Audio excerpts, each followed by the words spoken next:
Action cinema আমার cup of টি না, আমি অ্যাকশন সিনেমা বানাই না। এখন কেউ একজন একটা অ্যাকশন সিনেমা বানালো, আমি যদি বলতে শুরু করি অ্যাকশন সিনেমা মানে সেটা কোনো সিনেমা হইলো নাকি, এটা কি হইলো, তাহলে আসলে আমি আমার ইনটলারেন্স বা আমার অসহিষ্ণুতার কথা বলবো। এবং আমরা জানি যে অসহিষ্ণুতা হয়তো আমার জ্ঞানের সীমাবদ্ধ থেকে আসছে। হয়তো আমি জানি না যে আমি যে ধরনের ছবি ভাবছি এর বাইরেও তো ছবি আছে, action, super hero, there are many many kind of movies. আমাদের মুশকিলটা লাগে যদি আমরা একটা ঘরানার ছবিতে বিশ্বাস করি, তার বাইরে যদি কিছু পাই তখন আপনাকে আক্রমণ করা হবে, এটা স্বাভাবিক। এখন স্ক্রিপ্টিং এর প্রসঙ্গে রিদম, আমি এখানে আমার কোনো উত্তর দিতে চাই না। আমি ইজিপ্টের একজন ফিল্ম ক্রিটিক, উনি এই ছবিটার উপর একটা রিভিউ লিখেছিলেন। উনি একটা খুব সুন্দর কথা বলেছিলেন, আমি সেটা রেফার করতে চাই। উনি বলেছিলেন যে এই ছবিটা গল্পটা ক্রোনোলজি অফ ইভেন্টের মধ্যে দিয়ে বলে না, বলে ক্রোনোলজি অফ ইমোশনের মধ্যে দিয়ে। অর্থাৎ কোন ঘটনার পরে কোন ঘটনা আসছে ওই ইভেন্টের যে একটা একটা পর একটা সাজানো থাকে সেটা দিয়ে গল্পটা বলে না। গল্প বলে হচ্ছে দুই বান্ধবী বসে আছে, ছবি শুরু হলো, কথা আসছে না দুজনের মধ্যে। কেন কথা আসছে না, সেখান থেকে চলে যাচ্ছি, ওকে বান্দরবনে তারা ঘুরতে গেছে। কেন ঘুরতে গেছে? তাদের দাম্পত্য সম্পর্কটা সমস্যা হচ্ছিল। কেন সমস্যা হচ্ছিল তখনও বুঝতে পারছি না। ও ও ও আচ্ছা, বউটা ভাবছে যে তার বোধ হয় এখন আর সেই চার্মটা নাই, একটা ইনসিকিউরিটি দেখা যাচ্ছে সম্পর্কে। কেন ইনসিকিউরিটি কি নিয়ে? একটু পরে ঢাকা আসতে পরে বুঝি ও আচ্ছা, ইনসিকিউরিটির জন্য নিতু নামে একটা মেয়ে জড়িত। সো আমি যখন যে ঘটনাটাকে ডিল করছি ওইটার সঙ্গে যতটুকু জড়িত, যতটুকু প্রয়োজন ততটুকু আমি রেফারেন্স দেওয়ার চেষ্টা করছি, ততটুকু আমি দৃশ্য দেখাচ্ছি। আপনি খেয়াল করে দেখবেন যে তারা এই ছবিটার সম্বন্ধে রেভ রিভিউ করেছেন, ভূয়সী প্রশংসা করেছেন। এটা আমার একার না, এটা বাংলাদেশের গৌরব আমি মনে করি। এখন নিশ্চয়ই তারা জানেন যে ছবির গল্প বলার অনেক রকমের ঢং আছে, অনেক রকমের ভঙ্গি আছে। শুধুমাত্র একটা ভঙ্গিতেই কিন্তু পৃথিবীতে গল্প বলা হয় না। এখন আমার মুশকিল হচ্ছে, ধরা যাক অ্যাকশন সিনেমা আমার কাপ অফ টি না, আমি অ্যাকশন সিনেমা বানাই না। এখন কেউ একজন একটা অ্যাকশন সিনেমা বানালো, আমি যদি বলতে শুরু করি অ্যাকশন সিনেমা মানে সেটা কোনো সিনেমা হইলো নাকি, এটা কি হইলো, তাহলে আসলে আমি আমার ইনটলারেন্স বা আমার অসহিষ্ণুতার কথা বলবো। এবং আমরা জানি যে অসহিষ্ণুতা হয়তো আমার জ্ঞানের সীমাবদ্ধ থেকে আসছে। হয়তো আমি জানি না যে আমি যে ধরনের ছবি ভাবছি এর বাইরেও তো ছবি আছে, action, super hero, there are many many kind of movies.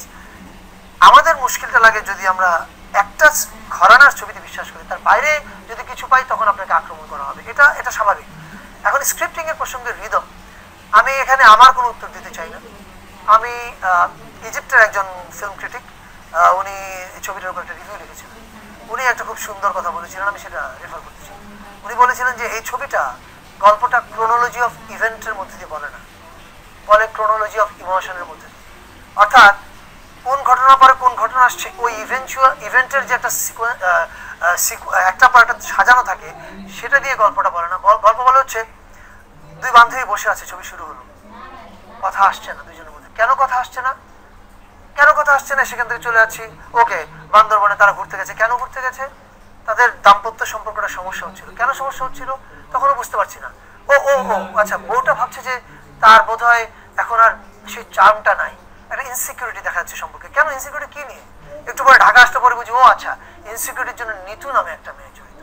So আমি যখন যে ঘটনাটাকে ডিল করছি ওইটার সঙ্গে যতটুকু জড়িত, যতটুকু প্রয়োজন ততটুকু আমি রেফারেন্স দেওয়ার চেষ্টা করছি, ততটুকু আমি দৃশ্য দেখাচ্ছি।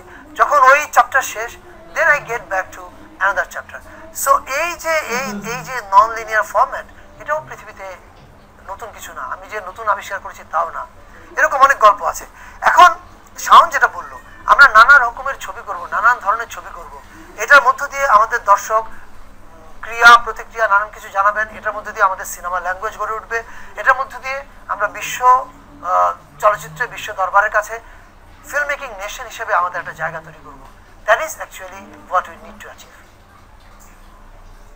অনেকগুলো প্রসঙ্গ আসলে আপনি এর মাধ্যমে আসলে কভার করে ফেললেন, কিন্তু আপনার কাছে আমার আরো কিছু বিষয়ে জানবার রয়েছে। তবে তার সেটা না, মানে তুমি একটু আগে ফারুকের কাছে যা প্রশ্ন করেছো যেগুলো প্রতিক্রিয়া কিংবা ক্রিটিসিজম হিসেবে এসছে, সেগুলো নিয়ে কথা হচ্ছে। তার মধ্যে দু তিনটে বিষয় নিয়ে আমি একটুখানি খুব ছোট্ট করে ছাড়বো। প্রথমত ওই দৃশ্যের কথা, যে দৃশ্যে আসলে মায়া এসে ইয়েকে মানে আমাদের জানায় ছেলে মেয়েকে যে তাদের বাবা মারা গেছে, এবং সেই দৃশ্যে আমরা আসলে মেয়েকে কিংবা ছেলেকে কাউকে দেখি না, আমরা দেখি হচ্ছে কি আসলে এক ভদ্রলোক বসে বসে চা খাচ্ছেন, যিনি একজন ভিজিটার, যিনি আসলে পরিবারের কেউ না। এবং তখন এই আলোটা চলতে থাকে, এবং এই আলাপ চলার পরে যখন আলোটা শেষ হয়ে যায় তারপরে আমরা একটা ছোট্ট দৃশ্য দেখি যে তিশা আমাদের আমাদের মূল ওয়ান অফ দ্য প্রোটাগনিস্ট বাধ্য হয়ে বসে আছে এবং এরপর সিঁড়ি দিয়ে পানি গড়িয়ে পড়তে থাকে। এই দৃশ্যটা আমার হিসেব মতো আমার কাছে আর কি এই ছবির শ্রেষ্ঠ দৃশ্য। এবং এটার মধ্যে দিয়ে মানে আমার কাছে মনে হয়েছে এই ছবিটা শুধু একবার নাই, এরকম ব্যাপারটা আরো দু একবার ঘটানো হয়েছে। এবং আমার কাছে বারবারই মনে হয়েছে এই ছবির ফ্রেমে যত গল্প বলা হয়েছে ফ্রেমের বাইরে তার চেয়ে অনেক বেশি গল্প বলা হয়েছে। এবং এই যে বিষয়টা, এটা যদি আমরা এখান থেকে যদি সম্পাদনায় চলে যাই, যেটাকে বলা হয়েছে বিক্ষিপ্ত, যে একটা দেশের সাথে একটা দেশের সম্পর্ক নেই, আমার কাছে প্রতিবারই মনে হয়েছে যে নন লিনিয়ার ফরম্যাটে গিয়ে এক দৃশ্য থেকে আরেক দৃশ্য যখন যাই এই ছবিটাতে স্পেশালি, তখন মাঝখানের একটা অনেক কিছু আমরা কিছু জিনিস আমাদেরকে ভেবে নিতে হয়, বারবার ভেবে নিতে হয়। আচ্ছা এখান থেকে এখানে ও আচ্ছা ওই জন্য গিয়েছে, একটা এঙ্গেজমেন্ট তৈরি করে, একটা এক ধরনের আবর্তন। এই চলচ্চিত্রটি আসলে বাংলাদেশে মুক্তি পেয়েছে, বাংলাদেশের দর্শক কি আসলে এভাবে ভাবতে অভ্যস্ত কিনা? না, প্রথম কথা আমার কাছে মনে হয়েছে যেটা আসলে এটা হয়তো ফিল্ম অ্যাপ্রিসিয়েশন কোর্সের অনুষ্ঠান না, এই কথাগুলো বলা ঠিকও না হয়তো বা, কিন্তু আমার কাছে এটা খুব জরুরি মনে হয় যে আমরা ভবিষ্যতে আমরা কি ধরনের ছবি দেখবো। ছবির যে বিভিন্ন রকমের রকম আছে, সেই রকমের ছবি যে এক ধরনের একটা চরিত্র তৈরি হওয়া দরকার, এক ধরনের একটা যে একটা কোর্স, একটা যে আমাদের তৈরি হওয়া দরকার আছে দর্শকদের, সেই তৈরি হওয়ার কাজটা কিন্তু ডুব সেইভাবে করে দিয়েছে। লোকে এখন যারা সমালোচনা করছে, তাদের নেগেটিভ সমালোচনা করছে, তাদের মধ্যে অনেকেই হয়তো বা এই ছবি দেখতে গিয়ে হয়তো বা এই প্যাটার্নটা সম্বন্ধে এক ধরনের একটা শিক্ষা হয়ে গেল। সেটাও কিন্তু মন্দ না, কারণ সব ছবিতে একরকম হবে না। আমরা যাদের ছবি নিয়ে কথা বলি, বড় বড় ফিল্ম মেকার হলিউডে, তাদের অনেকেই নন লিনিয়ার ফরম্যাটে ছবি করেছে। আমি ইউরোপিয়ান ফিল্ম বাদ দিয়ে দিলাম, ইরানিয়ান ছবি বাদ দিয়ে দিলাম, কোরিয়ান ছবি বাদ দিয়ে দিলাম। আমাদের হলিউডেও কিন্তু দেখেছি আমরা যে ক্রিস্টোফার নোলানের মতো ডিরেক্টর কি করে একটা নন লিনিয়ার ফরম্যাটে গল্প করে।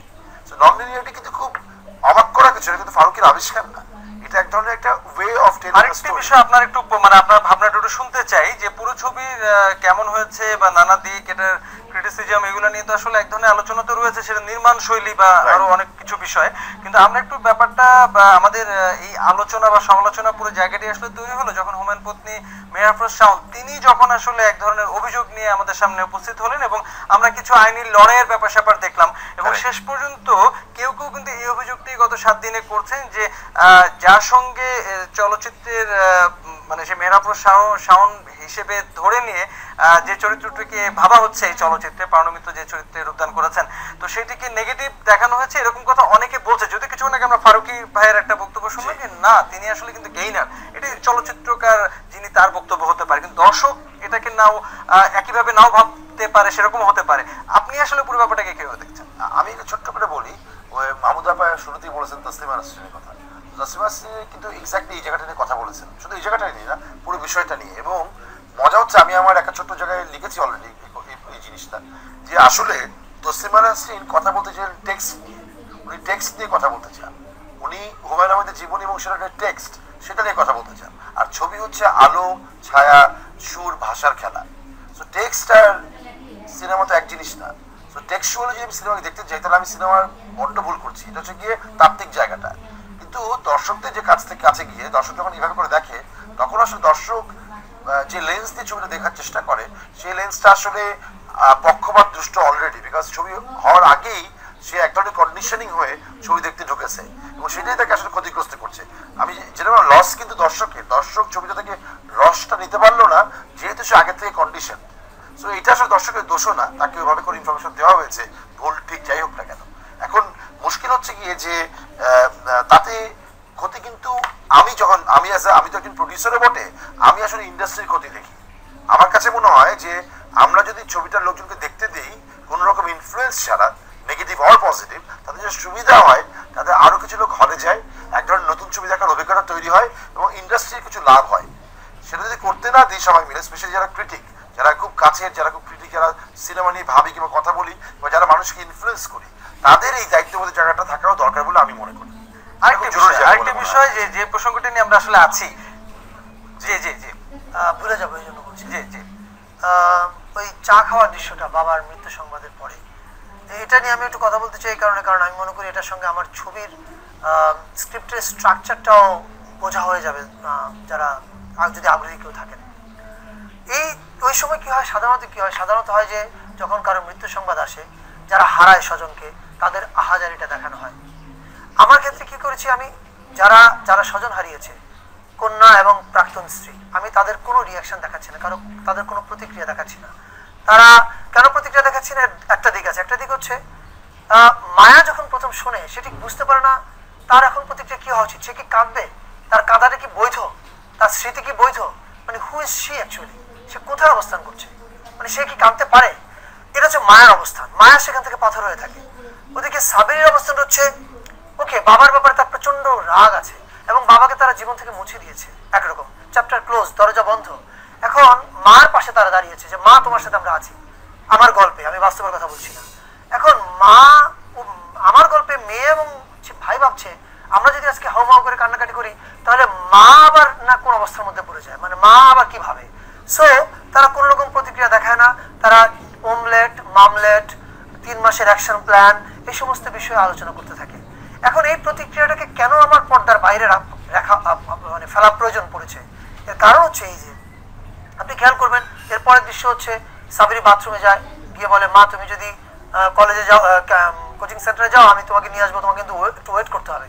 অ্যাজ ইফ তাদের কিছু হয়নি, অ্যাজ ইফ সব স্বাভাবিক, অ্যাজ ইফ তাদের বাবা মারা যায়নি, তারা কলেজে যাবে, ইউনিভার্সিটিতে যাবে, মাকে তুলে নিয়ে আসবে, অ্যাকশন প্ল্যান চলবে, এভরিথিং খুব স্বাভাবিক, ডিম পোচ হবে, ওমলেট হবে, সব স্বাভাবিক। এটা তারা স্বাভাবিক দেখাতে চায়, মাকে বোঝাতে চায় এভরিথিং ইজ নর্মাল। কিন্তু ছবির শেষ দৃশ্যে যান, আস্তে আস্তে যখন পেঁয়াজের মতো খুলতে থাকে, এই যে পাথর হয়ে আছে যে সাবেরি, সে তার পাথরের মতো যে সেরকম গিট দিয়ে আছে, সে গিটটা আস্তে আস্তে তার খুলছে। খুলতে খুলতে আপনি ছবির শেষ দিকে যান, দেখেন মায়া বলছে তুমি যখন মারা গেছিলে তখন আমি খুশি হয়েছি, একথা বলে, কিন্তু আমি তখন কাঁদি কেন? কারণ আমি একটু পরে বুঝতে পারি সে বলছে কারণ এখন তুমি কারো অধিকারে নাই, এখন আমি তোমাকে কল্পনা করতে পারি। এখন যেই জাভেদের ছবি দীর্ঘদিন ড্রয়ারে ঢোকানো ছিল, ড্রয়ার থেকে সেটা টেবিলের উপর চলে এসছে, জাভেদের আবির্ভাব ঘটলো আবার এই ঘরে। ওদিকে সাবিরি তার বাবার কফিনে গিয়ে আহাজারি করছে, অর্থাৎ সাবিরের সঙ্গেও তার বাবার ক্লোজারটা হলো।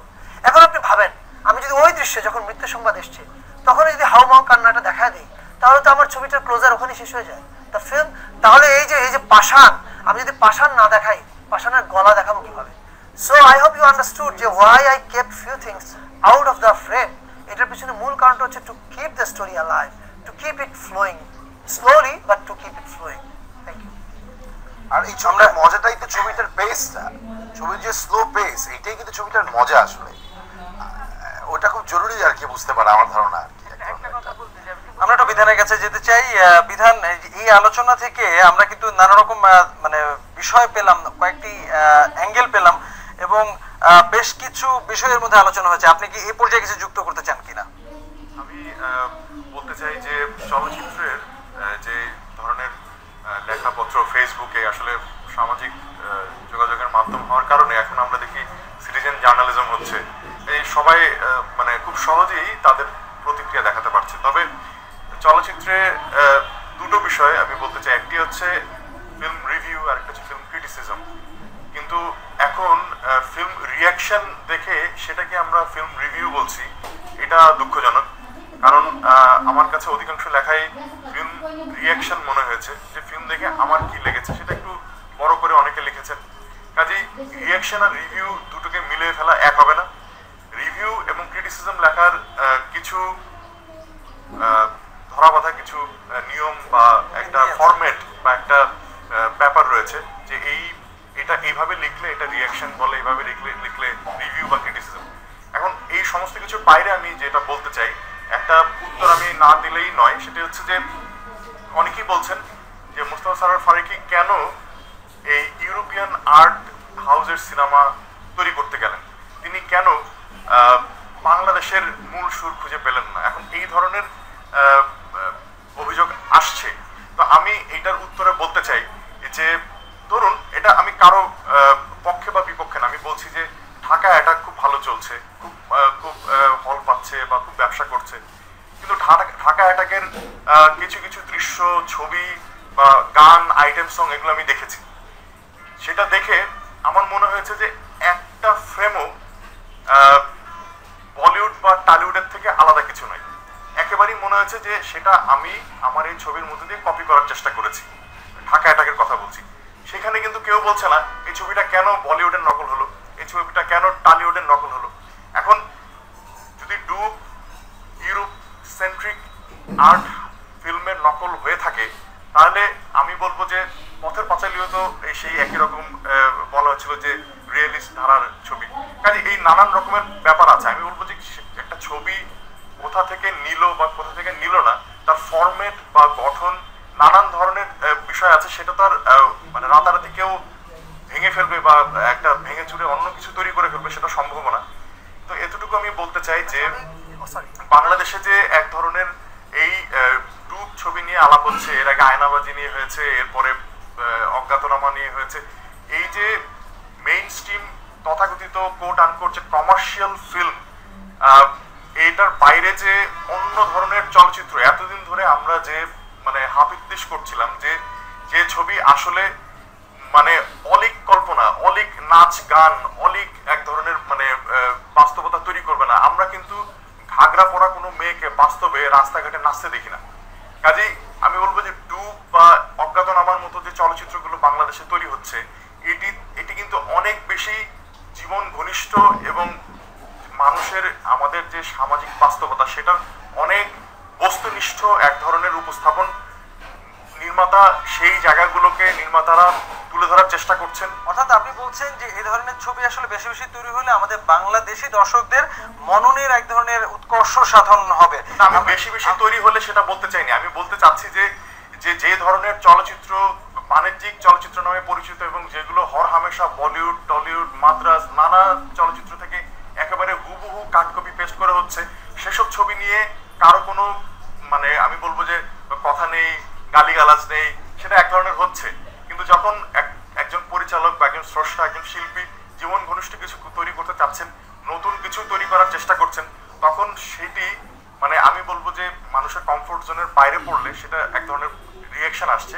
তবে আমি মনে করি যে রিয়াকশন হতে পারে, সেটা একটা লিমিট থাকবে। তবে আমি খুবই আশাবাদী যে বাংলাদেশে এই ধরনের ছবি গত 7-8 বছর বা 10 বছরের মধ্যে এক ধরনের একটা জার্নি তৈরি হয়েছে এবং বাংলাদেশের চলচ্চিত্রকে আলাদা করে বিশ্বের মানুষ চিনতে শুরু করেছে। এটা খুবই ইতিবাচক এবং আমি মনে করি যে একটা সময় বাংলাদেশের চলচ্চিত্র বা মানে আমি যদি ন্যাশনাল ফিল্ম হিসাবে এই এনটিটিটা চিন্তা করি, তাহলে দেখবো যে একটা সময় বাংলাদেশে এই ধরনের যে কমার্শিয়াল ফিল্ম, এই যে নাচ গান সমৃদ্ধ, অ্যাকশন সমৃদ্ধ ছবি, সেইগুলো বাংলাদেশের ফিল্ম বলে পরিগণিত হবে না। বাংলাদেশের চলচ্চিত্র পরিগণিত হবে বাংলাদেশের যে কাহিনী, বাংলাদেশের যে গল্প। মুস্তাফা সরোয়ার ফারুকী তো বললেন যে তিনি কোন জায়গা থেকে অনুপ্রেরণা নিয়েছেন, সেই অনুপ্রেরণার জায়গাটাও কিন্তু বাংলাদেশ। কাজে উনি ওটা কোন টুল ব্যবহার করে করছেন আর সেই অ্যাপারেটাস কি হচ্ছে, সেটা তো পরিচালকের পছন্দের ব্যাপার। আরেকটা বিষয় আমি ছোট মানে শেষ করছি, সেটা হচ্ছে যে আমি তুলনা করছি না কারোর সাথে কারো। আমি বলতে চাচ্ছি যে সত্যজিৎ রায়ের পথের পাঁচালী দেখে ফ্রাঁসোয়া ট্রুফো উঠে চলে গিয়েছিলেন অর্ধেক ছবি দেখে, বলছে এই ছবি এত ধীর গতির ছবি আমি দেখি ভালো লাগছে না। কাজেই এখন কোন ছবি কার কতটা ভালো লাগছে, কোনটা ধীর গতি আর কোনটা এখন ধ্রুপদী সঙ্গীত, সেটা তো সবার ভালো লাগে না। তার ধ্রুপদী সঙ্গীত বোঝার জন্য তারও যে শুনবে শ্রোতা, তারও এক ধরনের কি বলবো চর্চা এবং দীর্ঘদিনের একটা তৈরি অনুশীলন লাগে।